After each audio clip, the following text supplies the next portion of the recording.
The galaxy had changed in the 4 millennia since the great silence of humanity.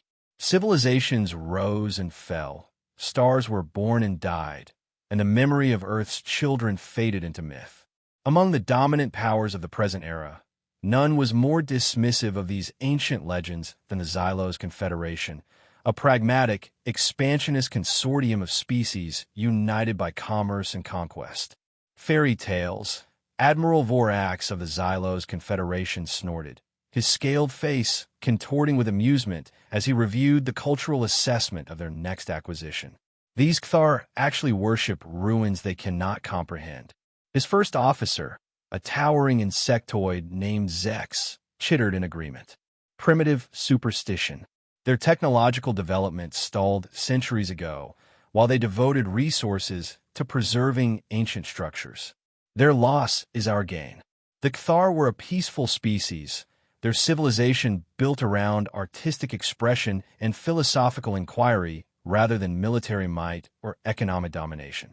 Their homeworld, Kthar Prime, possessed abundant resources but held no strategic position worth fighting over.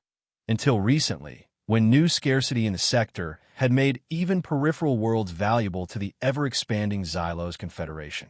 Over the past century, Kthar historians and archaeologists had grown increasingly concerned about the ancient ruins scattered across their homeworld.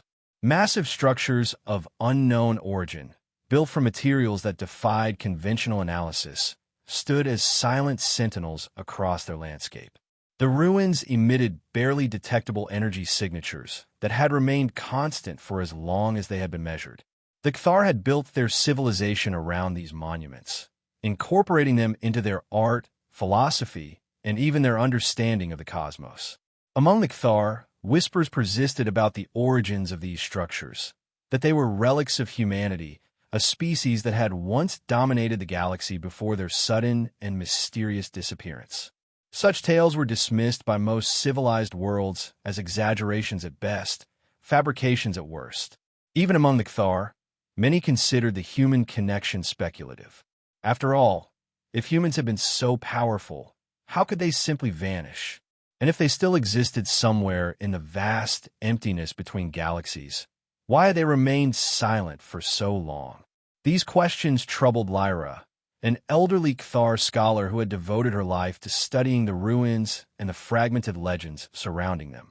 Her six-fingered hands trembled slightly as she traced the patterns etched into the wall of the largest ruin, a massive structure that dominated the central plains of the main continent. Unlike younger Kthar, whose skin took on the jewel-toned blues and greens of their surroundings, Lyra's epidermis had faded to a pale lavender with age, marking her as one of the elders of their society. "You're wasting your time again, honored teacher," came a familiar voice from behind her. Lyra didn't need to turn to recognize Rorik, a young pilot who had become her reluctant assistant. His bright turquoise skin marked him as barely into adulthood, but his eyes held the cynicism of someone who had seen too much of the galaxy beyond their homeworld. "The Xylos survey ships are back," Rorik continued. "More of them this time. The Council is concerned." Lyra's delicate gill slits fluttered with anxiety. "They've been appearing with increasing frequency. I fear their intentions are not merely scientific." "Their intentions are never merely scientific," Rorik muttered, his tone bitter. He had served briefly as a navigator on interspecies trade vessels before returning home, and his experiences had left him with a pragmatic view of galactic politics, a rarity among his people. "The Xylos take what they want. They always have." "Then we must prepare," Lyra said, her fingers still tracing the ancient patterns. Rorik gestured broadly at the massive structure around them. "Prepare how? Our defensive capabilities are minimal. Our fleet consists of transport ships and a handful of outdated patrol vessels. We focused on art and philosophy while others built weapons." "Perhaps," Lyra said softly, "there are protections we have yet to understand." Rorik didn't argue further. He had learned long ago that once Lyra became fixated on the ancient ruins and their supposed significance, logical arguments fell on deaf ears. Instead, he assisted her with her measurements and recordings, all while keeping one eye on the sky, where Xylo's ships were becoming an increasingly common sight. 3 local months later, the Xylos Confederation made their intentions clear. A formal declaration arrived via quantum transmission to the Cthar Council of Elders. Cthar Prime had been designated a critical resource zone by the Confederation.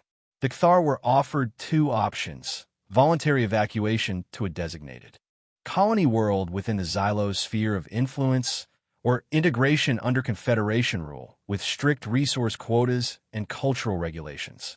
The Council's diplomatic response, a plea for negotiation and recognition of Cthar sovereignty, received no answer except for the arrival of a Xylos battle fleet in orbit around their world. The message was clear. The choice had been made for them.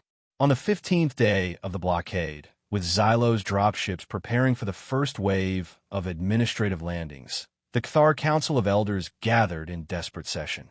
Their world's minimal defenses had been neutralized within hours of the fleet's arrival. Diplomatic channels remained unanswered. Their calls for assistance from other worlds have been met with sympathy but no action. No one wished to challenge the Confederation's might. "We must accept their terms," Councillor Vex argued, his once vibrant green skin now pale with stress. "At least some of our people will survive."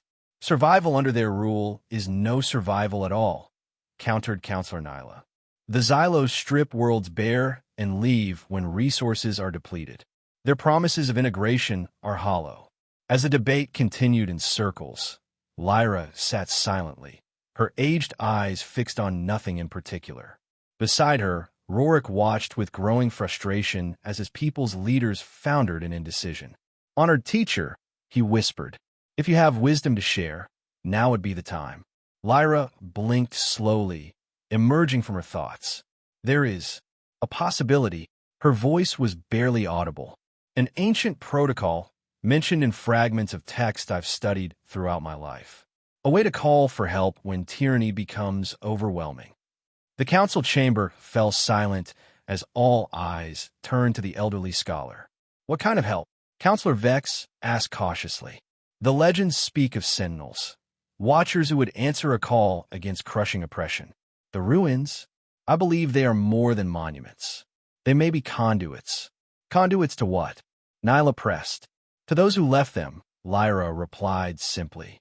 Rorik felt a chill despite himself. "You're speaking of the humans. A species that, if they ever existed as described, disappeared from the galaxy 4 millennia ago." "I am." The chamber erupted in voices, some dismissive, others desperate enough to consider even this apparent fantasy. Silence. The High Counselor's voice cut through the chaos. When order returned, he fixed Lyra with a penetrating stare. "Explain this protocol." For the next hour, Lyra detailed her theory that the ruins across Cthar Prime were not separate structures but components of a vast system.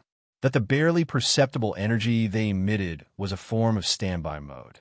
That with the right resonance frequencies, drawing on the natural energy fields of their planet, they could be activated to send a signal. "A signal to whom?" the High Counselor asked. "To those who left the ruins," Lyra said. "To the sentinels." "To ghosts," Rorik muttered, though he found himself hoping against reason that his mentor wasn't simply clinging to myths in their darkest hour. After further debate, with Xylos ships visible in the night sky and the first reports of landing craft entering the atmosphere, the Council made its decision. With no viable alternatives, they would attempt Lyra's ritual. What do they have to lose? Under cover of darkness, while Xylos command ships maintained their orbital positions, the Cthar enacted Lyra's protocol. At 7 sacred sites around their world, teams of scientists and scholars, guided by Lyra's research, aligned ancient mechanisms and channeled planetary energies. In the Central Plains, at the largest ruin, Lyra herself stood with Rorik and a team of the most skilled energy technicians among their people.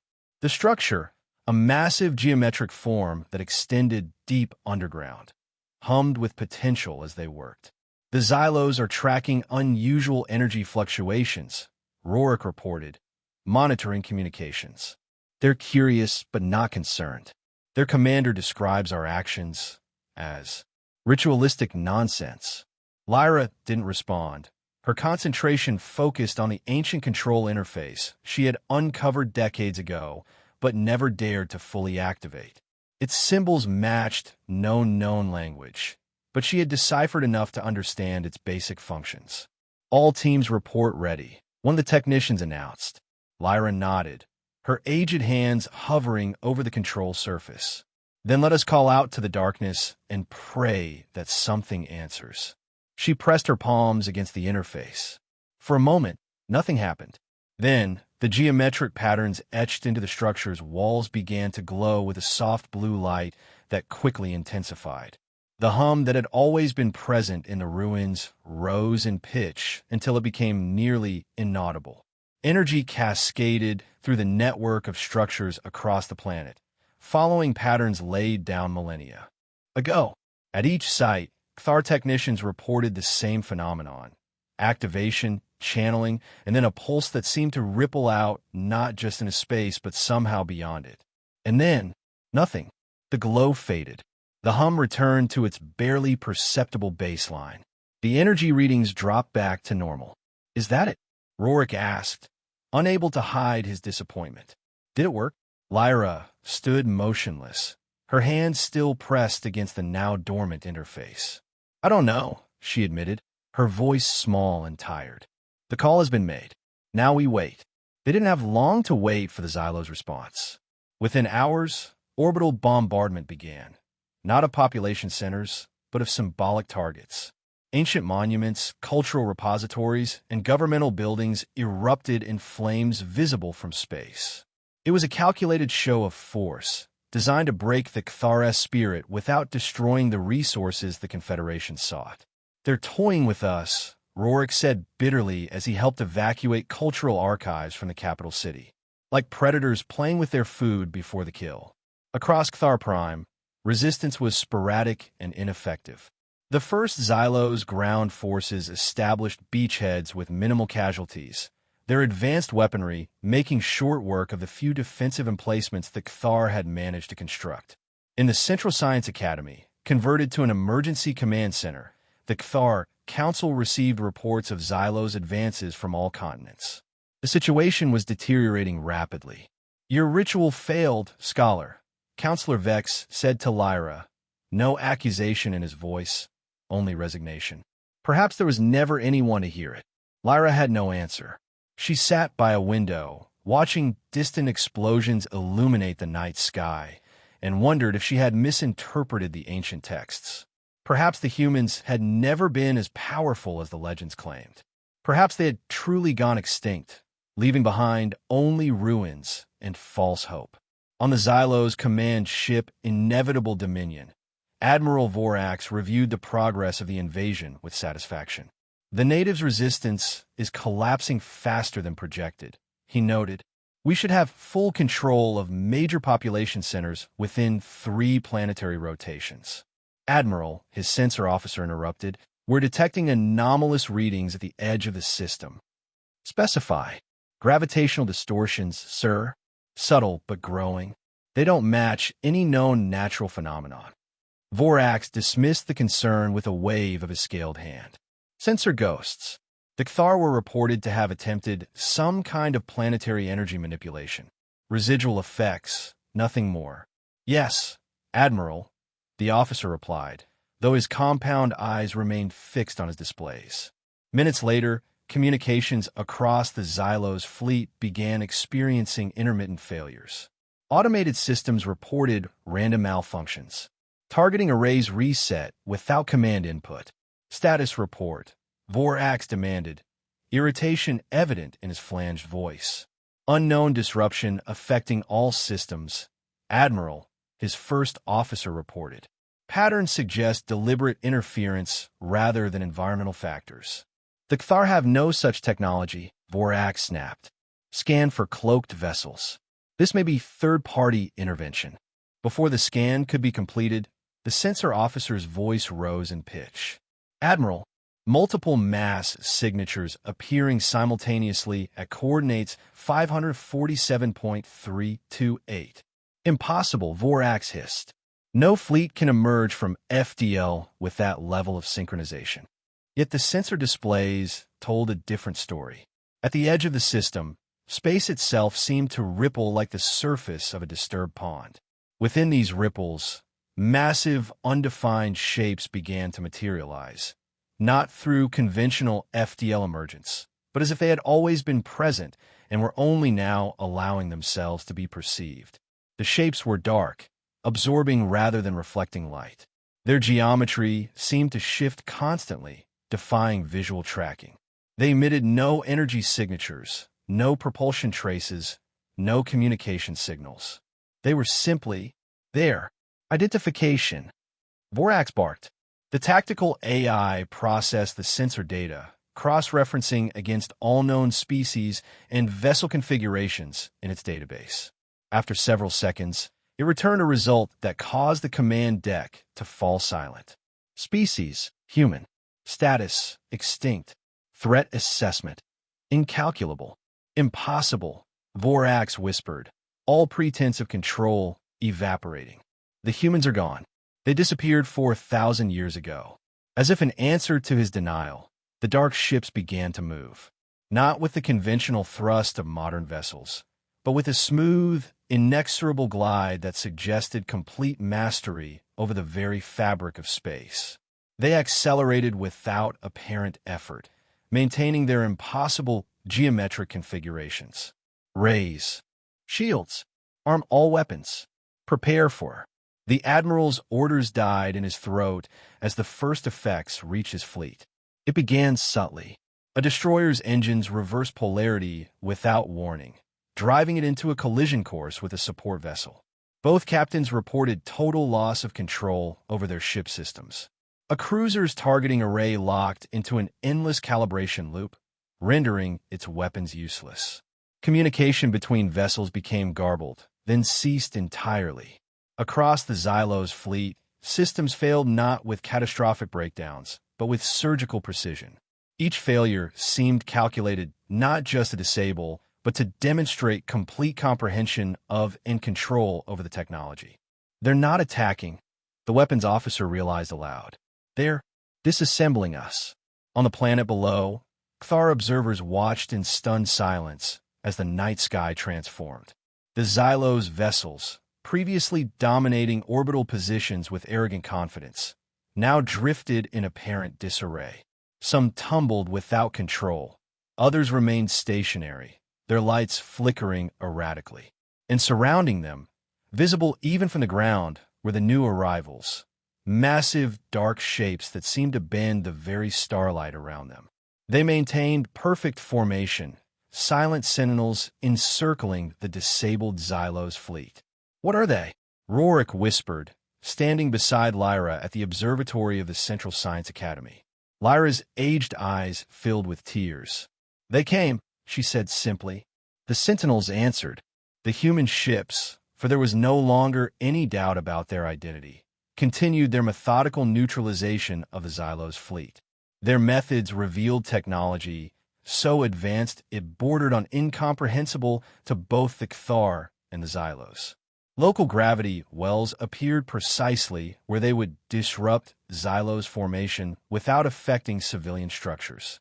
Energy beams fired in desperate defense bent harmlessly away from human vessels, redirected with such precision that they missed by millimeters. Shield frequencies were analyzed and bypassed in seconds. One Xylos vessel, the destroyer Resolute Fury, broke formation and accelerated directly toward the largest human ship, weapons firing continuously in what appeared to be a suicide run. The human vessel made no attempt to evade. Instead, as the destroyer approached, it simply ceased to exist, not exploding, not breaking apart, but transitioning from matter to nothing in an instant, leaving only a brief ripple in the fabric of space-time. On the inevitable Dominion, Admiral Vorax watched his mighty fleet reduced to drifting hulks. Pride gave way to terror, then to a profound, existential dread. These were not merely superior opponents. They were something else entirely. Something his civilization's understanding of physics, of reality itself, had not prepared him for. All remaining vessels, he transmitted on emergency channels, his voice barely controlled. Disengage. Retreat from the system by any means possible. Those ships, still capable of movement, didn't need to be told twice. Abandoning formation and protocol, they activated emergency drives and fled toward the system's edge. The human vessels made no move to pursue, maintaining their positions around Cthar Prime like a shield of geometric shadows. For several hours, they remained thus, silent and motionless. The Cthar, having witnessed the complete neutralization of the invasion force, were caught between euphoria and terror. They had been saved, yes, but by entities whose power and intentions remained utterly unknown. Then, precisely 12 hours after their arrival, every communication device across the galaxy, from personal implants to military arrays, received the same message simultaneously. It bypassed encryption, ignored technological barriers, and translated itself perfectly into each recipient's native language. Asterisk call received. Covenant invoked. Intervention complete. This action establishes precedent. We observe. Asterisk. No explanation. No introduction. No demands or warnings. Simply a statement of fact, delivered with absolute finality. Moments later, the human ships vanished. Not with the flash of FTL drives or the distortion of conventional spatial folding, but with the same rippling effect that had heralded their arrival. One moment they were there, a perfect formation of impossible geometries. The next they were gone, leaving no trace of their presence except for the disabled Xylo's fleet still drifting in orbit. On Cthar Prime, celebration mingled with confusion and awe. The invasion had been halted without a single defensive shot fired by the Cthar. Their world was safe, for now at least, but the implications extended far beyond their immediate salvation. In the Grand Chamber of the Central Science Academy, the Council of Elders convened an emergency session to discuss what had transpired. Lyra, now regarded with something approaching reverence, was invited to speak. What we witnessed, she said, her voice stronger than it had been in years, was not merely a military intervention. It was a demonstration, a message to all civilizations that certain principles remain in effect, enforced by watchers we had forgotten. But where have they been? Counselor Nyla asked. If the humans possess such power, why have they remained hidden for 4 millennia? Lyra considered the question carefully before answering. I believe they never truly left. The ancient texts speak of a decision, that humanity had reached a point where their continued active presence in galactic affairs had become problematic. Perhaps they recognized their own power as a temptation or burden. Perhaps they foresaw becoming that which they opposed. So they withdrew, Rorik said, understanding dawning. Not in defeat or extinction, but by choice. Yes, Lyra nodded. They became observers instead of participants. Sentinels who would intervene only when fundamental covenants were broken, when the strong preyed upon the weak with overwhelming force, when extinction threatened those who could not defend themselves. And our ritual, the High Counselor mused, activated some ancient protocol, invoking this covenant. The ruins were never mere relics, Lyra confirmed. They were lifelines placed on worlds the humans deemed worthy of protection, dormant until needed. The implications sent ripples of both comfort and unease through the council. They had been deemed worthy of protection, but the manner of that protection had revealed just how insignificant they truly were in the cosmic hierarchy. In the days that followed, reports arrived from across the galaxy. The Xylos Confederation, its previously unchallenged military might now in question, had withdrawn from 3 other ongoing conquests and called for a review of expansion policies. Other dominant powers had similarly paused their more aggressive actions. No one spoke openly of the human intervention, but its shadow loomed over every strategic decision. For the Cthar, life gradually returned to normal, though normal had been forever redefined. The ruins, now understood to be functional technologies rather than mere historical artifacts, became the center of renewed study, though approached with greater reverence and caution than before. One evening, as the first stars appeared in the sky above the central plains, Lyra and Rorik stood before the largest structure, the one that had sent the call across the void. Do you think they're watching us now?